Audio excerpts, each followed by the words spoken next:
নৃত্যৰ জৰিয়তে অসম তথা শুৱালকুছিলৈ গৌৰৱ কঢ়িয়াই আনিলে এগৰাকী মহিলাই। মথুৰাত অনুষ্ঠিত শ্ৰীকৃষ্ণ কলা সংস্কৃতি মহোৎসৱত অসমক প্ৰতিনিধিত্ব কৰিছিল শুৱালকুছিৰ নৃত্যশিল্পী গীতাঞ্জলি কলিতাই। সৰুৰে পৰা নৃত্যৰ প্ৰতি আগ্ৰহী গীতাঞ্জলি কলিতা শুৱালকুছিৰ বাবে এক গৌৰৱ। হয়, নৃত্যৰ জৰিয়তে অসমলৈ সন্মান কঢ়িয়াই আনিবলৈ সক্ষম হৈছে এগৰাকী মহিলাই। মথুৰাত অনুষ্ঠিত শ্ৰীকৃষ্ণ কলা সংস্কৃতি মহোৎসৱত অসমক প্ৰতিনিধিত্ব কৰিছিল গীতাঞ্জলি কলিতাই। শুৱালকুছিৰ লগতে ৰাজ্যখনলৈ সুনাম কঢ়িয়াই আনিবলৈ সক্ষম হৈছে গীতাঞ্জলি কলিতা। তেওঁ সৰুৰে পৰাই আগ্ৰহী আছিল নৃত্যশিল্পৰ প্ৰতি। পৰৱৰ্তী সময়ত বিগত 2000 চনত তেওঁ শুৱালকুছিত নিজাকৈ আৰম্ভ কৰিছিল এখন নৃত্য বিদ্যালয়। শুৱালকুছিত প্ৰথমে বিহু আৰু সত্ৰীয়া নৃত্যৰ কৰ্মশালাৰ আৰম্ভ কৰি 2011 চনৰ পৰা আজিৰ সময়লৈ এই কৰ্মশালা অব্যাহত ৰাখিছে। অসমৰ থলুৱা নৃত্যসমূহক জনপ্ৰিয় কৰি তোলাৰ বাবে অহৰহ প্ৰচেষ্টা চলাই আহিছে নৃত্যশিল্পী গীতাঞ্জলি কলিতাই। পৰম্পৰাগত নৃত্যৰ লগতে সম্প্ৰতি আধুনিক নৃত্যৰ প্ৰশিক্ষণো দিয়ে গীতাঞ্জলি কলিতাই। কণ কণ ল'ৰা ছোৱালীবোৰক নৃত্যৰ প্ৰতি আগ্ৰহী কৰি তোলাৰ লগতে নৃত্যৰ জৰিয়তে মহিলাসকলক নিজৰ প্ৰতিভা বিকশিত কৰিবলৈও আহ্বান জনায় শিল্পীগৰাকীয়ে। গীতাঞ্জলি কলিতাৰ এনে মহান প্ৰচেষ্টাক স্বীকৃতি দিয়াৰ বাবেই মথুৰাত অনুষ্ঠিত শ্ৰীকৃষ্ণ কলা সংস্কৃতি মহোৎসৱত সম্বৰ্ধনা জনোৱা হয়। নৃত্যৰ জৰিয়তে অসমলৈ সুনাম কঢ়িয়াই অনা গীতাঞ্জলি কলিতাই ৰাজ্যৰ মহিলাসকলক উদ্দেশ্যি কি ক'লে শুনোৱা হওক।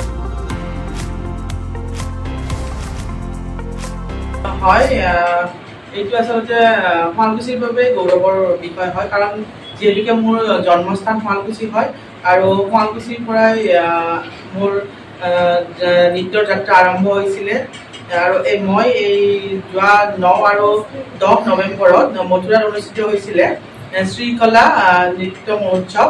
তাত মোক অসমৰ পৰা গেষ্ট আৰ্টিষ্ট হিচাপে আমন্ত্ৰণ জনাইছিলে আৰু তাত মই সত্ৰীয়া নৃত্য পৰিৱেশন কৰিছিলোঁ। আৰু সেই অনুষ্ঠানতে মোক শ্ৰীকলা কৃষ্ণ ৰত্ন সন্মান আগবঢ়াইছে। আপোনাৰ নৃত্য বিদ্যালয় আছে? হয়, মোৰ নৃত্য বিদ্যালয় আছে আৰু আমাৰ এই নৃত্য বিদ্যালয়খনত সত্ৰীয়া নৃত্য আৰু অসমৰ লোকনৃত্যসমূহৰ আৰু লগতে আধুনিক নৃত্যসমূহৰ প্ৰশিক্ষণ দিয়া হয়। হয়, নৃত্য বিদ্যালয়ত আপুনি নিজে প্ৰশিক্ষণ দিয়ে নে আৰু আছে অন্য?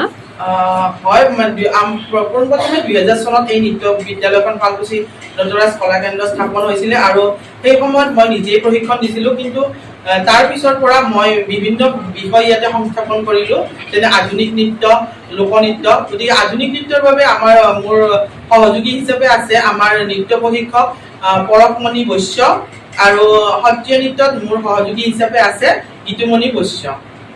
হয়, আপোনাক ধৰক নৃত্যৰ যোগেদি আপুনি এগৰাকী স্বাৱলম্বী মহিলা বুলি ক'লে ভুল নহয়। এই ক্ষেত্ৰত আপুনি মহিলাসকলক কি ক'ব বিচাৰে? হয়, আচলতে মই ভবা নাছিলোঁ যে মোৰ নৃত্যটো মই পেচা হিচাপে ল'ম, কিন্তু লাহে লাহে এইটো মই পেচা হিচাপে ল'বলৈ আৰম্ভ কৰিলোঁ।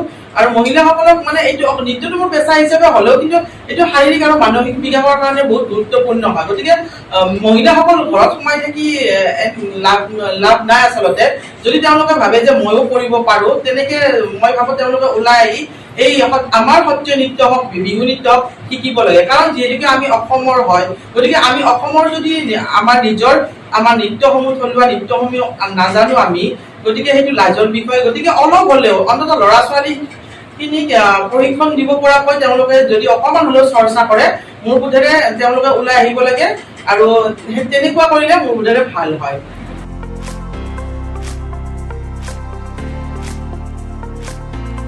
নিউজ ডেস্ক ৰিপোৰ্ট, দাপন লাইভ 24।